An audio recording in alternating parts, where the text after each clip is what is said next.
Livro de Juízes, capítulos 17 e 18. Havia um homem chamado Mica que vivia na região montanhosa de Efraim. Certo dia disse a sua mãe: Eu a ouvi amaldiçoar a pessoa que roubou suas 1.100 peças de prata. Na verdade, fui eu quem roubou essa prata. Ela está comigo. O Senhor o abençoe, meu filho, respondeu a mãe. Ele devolveu a prata e ela disse: Dedico solenemente estas peças de prata ao Senhor. Em favor do meu filho, mandarei fazer uma imagem esculpida e um ídolo de metal. Assim, quando ele devolveu a prata à mãe, ela separou 200 peças e a entregou a um ourives. Delas, ele fez uma imagem esculpida e um ídolo de metal que foram colocados na casa de Mica. Esse homem, Mica, construiu um santuário para o ídolo e também fez um colete sacerdotal e alguns ídolos do lar. Então, nomeou um dos seus filhos como seu sacerdote pessoal. Naqueles dias, Israel não tinha rei, cada um fazia o que parecia certo a seus próprios olhos. Certo dia, um jovem levita que vivia em Belém de Judá chegou àquela região.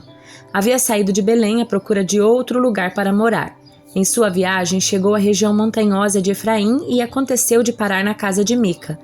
De onde você vem? Perguntou Mica. Ele respondeu: Sou levita de Belém de Judá e estou à procura de um lugar para morar. Fique aqui comigo e seja pai e sacerdote para mim, disse Mica. Eu lhe darei 10 peças de prata por ano, além de roupa e comida. O jovem levita concordou e se tornou como um dos filhos de Mica. Então Mica nomeou o levita seu sacerdote pessoal e o jovem ficou morando em sua casa. Mica disse: Agora sei que o Senhor será bondoso comigo, pois tenho um levita como meu sacerdote. Naqueles dias Israel não tinha rei. A tribo de Dan procurava um lugar onde se estabelecer, pois ainda não tinha tomado posse do território que havia recebido como herança quando a terra foi dividida entre as tribos de Israel. Então, os homens de Dan escolheram dentre seus clãs 5 guerreiros corajosos das cidades de Zorá e Estaol para explorar um território onde a tribo pudesse se estabelecer. Quando esses guerreiros chegaram à região montanhosa de Efraim, pararam na casa de Mica e passaram a noite ali. Enquanto estavam na casa de Mica, reconheceram o sotaque do jovem levita, de modo que se aproximaram dele e perguntaram: Quem o trouxe para cá e o que você está fazendo neste lugar? Por que está aqui? O jovem respondeu: Fiz um acordo com Mica e ele me contratou como seu sacerdote pessoal.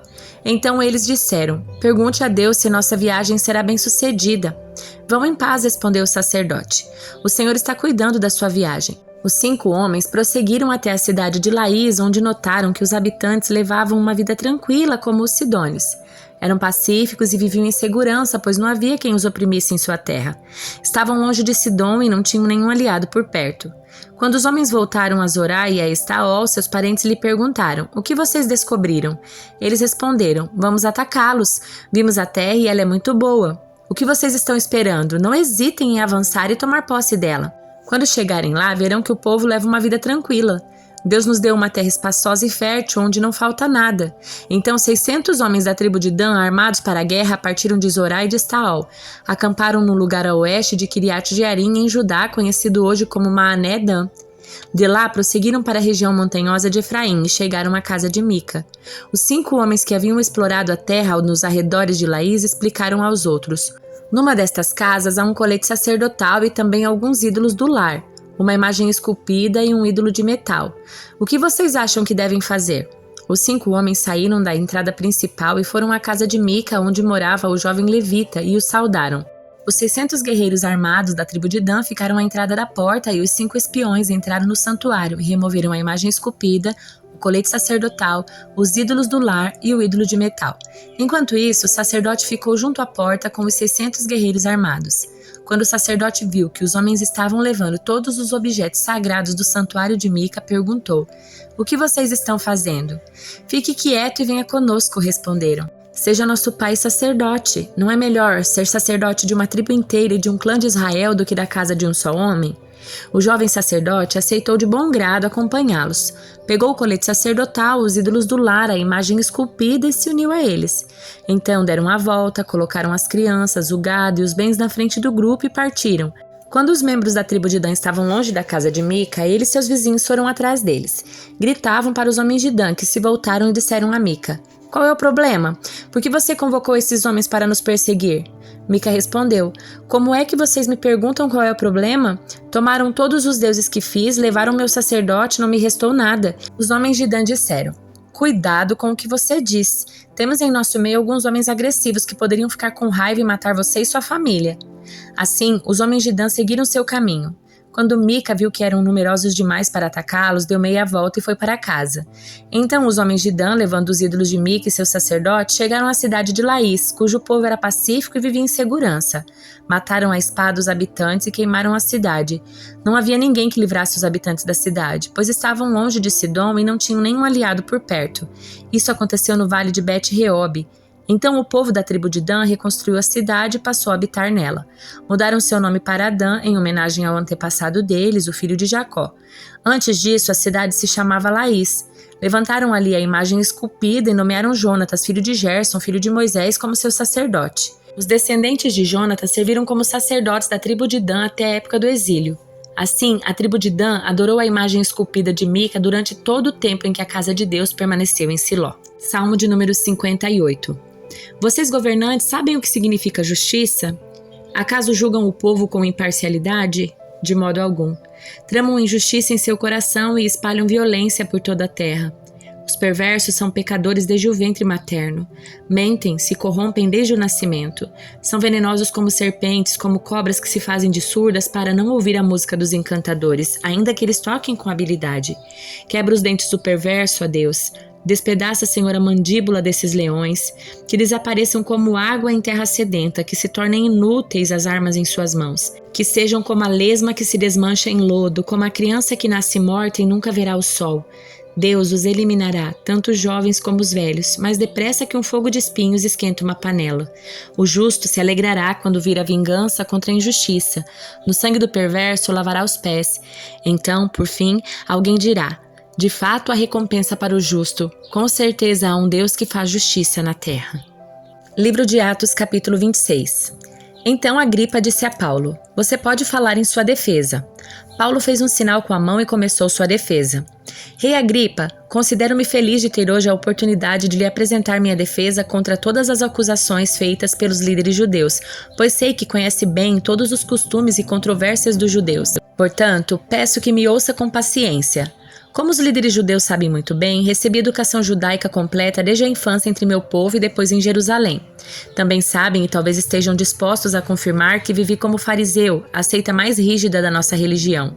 Agora estou sendo julgado por causa da minha esperança no cumprimento da promessa feita por Deus a nossos antepassados.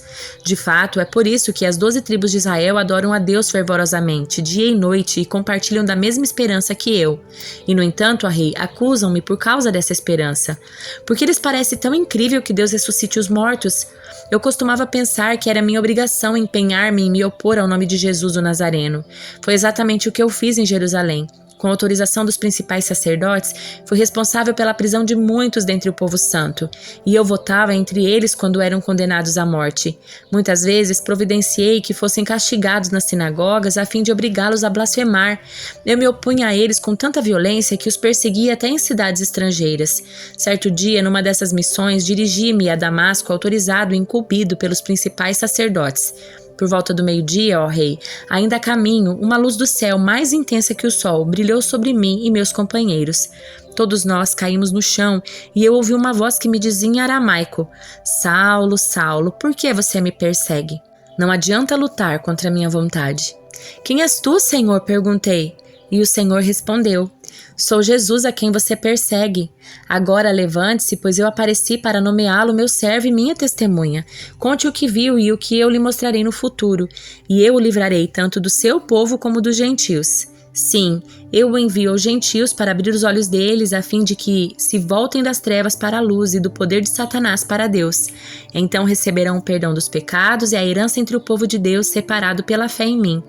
Portanto, rei Agripa, obedeci à visão celestial. Anunciei a mensagem primeiro em Damasco, depois em Jerusalém e em toda a Judéia, e também aos gentios, dizendo que todos devem arrepender-se, voltar-se para Deus e mostrar, por meio das suas obras, que mudaram de rumo. Alguns judeus me prenderam no templo por anunciar essa mensagem e tentaram me matar. Deus tem me protegido até esse momento para que eu dê testemunho a todos, dos mais simples até os mais importantes. Não ensino nada além daquilo que os profetas e Moisés disseram que haveria de acontecer, que o Cristo sofreria e seria o primeiro a ressuscitar dos mortos e desse modo anunciaria a luz de Deus tanto aos judeus como aos gentios. De repente, Festo gritou: Paulo, você está louco! O excesso de estudo o fez perder o juízo. Mas Paulo respondeu: Não estou louco, excelentíssimo Festo.